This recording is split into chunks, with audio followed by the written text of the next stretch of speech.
বাংলা নামের এই বদ্বীপে ছড়িয়ে আছে ইতিহাসের অসংখ্য মণিমুক্ত। আজ আমরা আপনাদেরকে এমন একটি স্থাপত্য বিস্ময়ের কাছে নিয়ে যাব যার নাম ৬০ গম্বুজ মসজিদ। কালের নীরব সাক্ষী হয়ে যা আজও দাঁড়িয়ে আছে আপন মহিমায়। বাংলাদেশের দক্ষিণ পশ্চিমে ভৈরব নদীর তীরে অবস্থিত ঐতিহাসিক বাগেরহাট শহর। আর এই শহরের প্রাণকেন্দ্রে রয়েছে মধ্যযুগীয় বাংলার মুসলিম স্থাপত্যের এক অনন্য নিদর্শন ৬০ গম্বুজ মসজিদ। ধারণা করা হয় পঞ্চদশ শতাব্দীতে মহান সাধক ও শাসক উলুগ খান জাহান আলী এই মসজিদটি নির্মাণ করেছেন। এটি কেবল একটি মসজিদ নয়, এটি ছিল তৎকালীন খলিফাতাবাদ শহরের প্রাণকেন্দ্র। ৬০ গম্বুজ মসজিদ নামটি শুনলে মনে হতে পারে এখানে ৭টি গম্বুজ রয়েছে, কিন্তু বাস্তবে মসজিদের ছাদে রয়েছে ৭৭টি ছোট গম্বুজ এবং 4টি মিনারের উপর আরও 4টি গম্বুজ, মোট ৮১টি।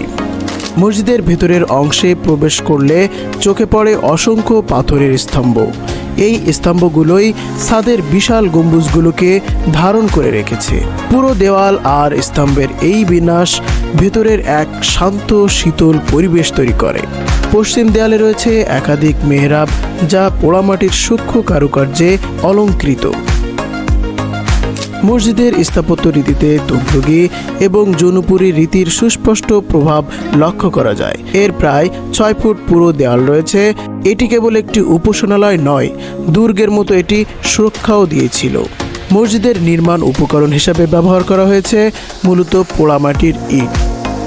এর অলঙ্করণে টেরাকোটা ব্যবহার করেছে এবং এটি এক নান্দনিক রূপ এনে দিয়েছে। ৬০ গম্বুজ মসজিদ কেবল এক স্থাপত্য নয়, এটি একটি বৃহত্তর কমপ্লেক্সের অংশ। এর পাশে রয়েছে খান জাহান আলীর স্মৃতি বিজড়িত বিশাল দিঘি, তার মাজার এবং আরও কিছু ঐতিহাসিক স্থাপনা। এই সব কিছু মিলিয়েই গড়ে উঠেছিল মধ্যযুগের এক সমৃদ্ধ নগরী খলিফাতাবাদ। এর ঐতিহাসিক ও স্থাপত্যিক গুরুত্বের কারণে ১৯৮৫ সালে ইউনেস্কো ৬০ গম্বুজ মসজিদকে বিশ্ব ঐতিহ্যে স্থান ও মর্যাদা দেয়। এটি শুধু বাংলাদেশের নয়, সমগ্র বিশ্বের এক অমূল্য সম্পদ। আজও এখানে নিয়মিত নামাজ আদায় করা হয়, যা এর জীবন্ত ঐতিহ্যকে তুলে ধরে। ৬০ গম্বুজ মসজিদ স্থাপত্য, ইতিহাস আর বিশ্বাসের এক অপূর্ব মেলবন্ধন। এটি আমাদের মনে করিয়ে দেয় অতীতের গৌরব, ঐতিহ্যের কথা।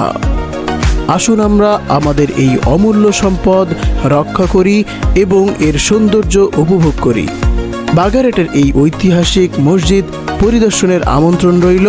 দেখা হবে ইতিহাসের অন্য কোনো অধ্যায়ে। ততক্ষণ সবাই ভালো থাকবেন এবং ভিডিও ভালো লাগলে চ্যানেলটি সাবস্ক্রাইব করে রাখবেন। আসসালামু আলাইকুম।